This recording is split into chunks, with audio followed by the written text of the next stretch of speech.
Hello everyone, welcome back to my channel.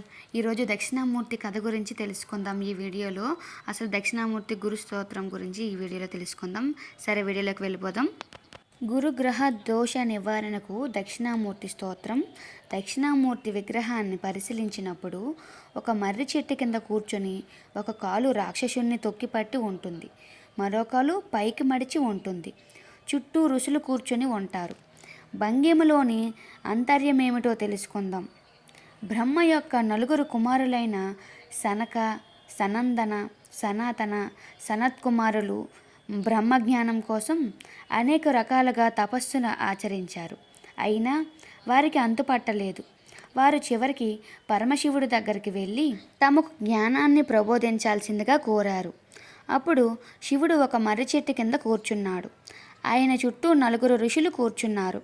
శివుడు ఒక్క మాట కూడా మాట్లాడకున్నా ఆ యోగ భంగిమలోనే కూర్చున్నాడు.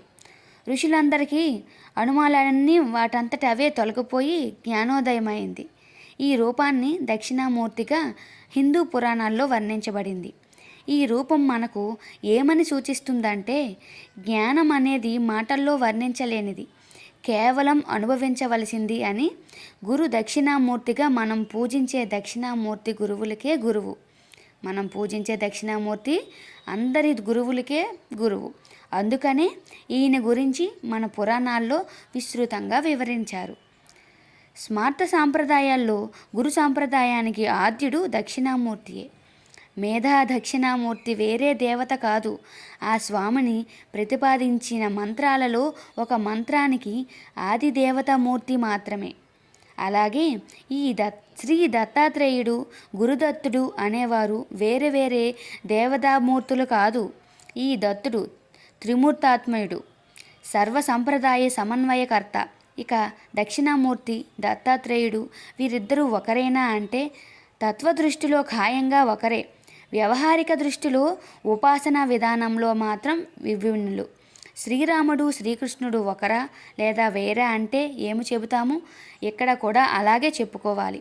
ఒక దృష్టితో భిన్నత్వం, మరో దృష్టితో ఏకత్వం. శివుని గురుస్వరూపాన్ని దక్షిణామూర్తిగా ఉపాసించడం సాంప్రదాయం. దక్షిణ అంటే సమర్థత అని అర్థం. దుఃఖాలకు మూల కారణం అజ్ఞానం. అలాంటి అజ్ఞానం నాశనమైతే దుఃఖాలన్నీ తొలగిపోయి దుఃఖాలకు శాశ్వత నాశనాన్ని కలిగించేదే దయాదాక్షిణ్యం. ఈ దాక్షిణ్యం ఒక మూర్తిగా సాత్కరిస్తే ఆ రూపమే దక్షిణామూర్తి. మహర్షులు దర్శించిన దక్షిణామూర్తులు అనేక రకాలు. మొట్టమొదట బ్రహ్మకు దర్శనమిచ్చారు దక్షిణామూర్తి.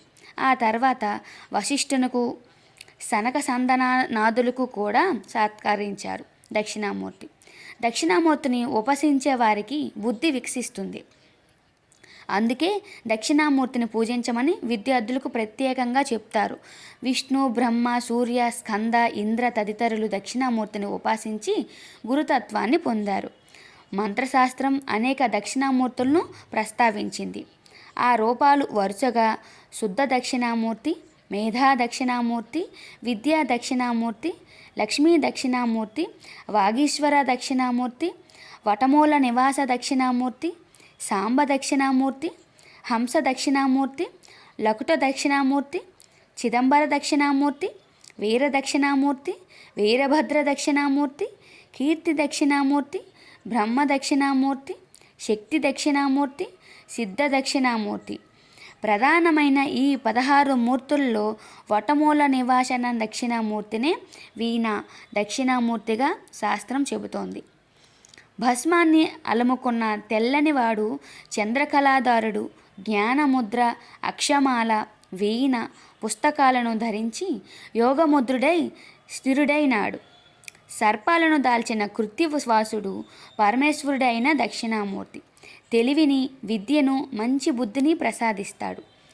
ఇవన్నీ ఇప్పుడు చెప్పుకున్న దక్షిణామూర్తుల్లో మేధా దక్షిణామూర్తి విద్యార్థులకు చదువును ప్రసాదించగలడు. సరస్వతీదేవి తర్వాత విద్యాబుద్ధుల కోసం హిందువులు కొలిచే దైవం మేధా దక్షిణామూర్తి. మేధా దక్షిణామూర్తి చలవతో పిల్లలు చక్కటి విద్యావంతులై జీవితంలో సుఖ సంతోషాలను సొంతం చేసుకుంటారు. చిన్నపిల్లలకు చదువు దగ్గర నుండి, సంపద ధనము దగ్గర నుండి, పెద్దలకు మోక్షము వరకు దక్షిణామూర్తి ఇవ్వలేని సంపద విద్య ఏమీ లేదు. చదువుకు, సంపదకు, మోక్షముకి అధిష్టానమై ఉంటాడు ఈ దక్షిణామూర్తి.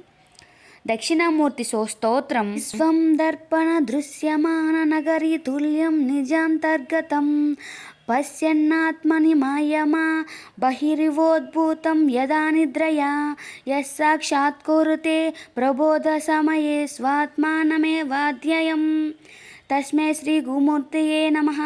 ఇదం శ్రీ దక్షిణామూర్తియే నమః. మన పిల్లలకి ఈ స్తోత్రం చదివించి మనం దక్షిణామూర్తిని పూజించమని చెప్పండి. ప్రతి ఇంట్లో కూడా దక్షిణామూర్తి ఫోటో తప్పకుండా ఉండాలి. ఈ ఛానల్ని నచ్చినట్లయితే సబ్స్క్రైబ్ చేయండి మా ఛానల్ని. ఈ వీడియో మీకు వర్త్ అనిపిస్తే లైక్ చేసి సబ్స్క్రైబ్ చేయండి. Thank you for watching. Thank you very much. Thank you all my dear subscribers. Thank you.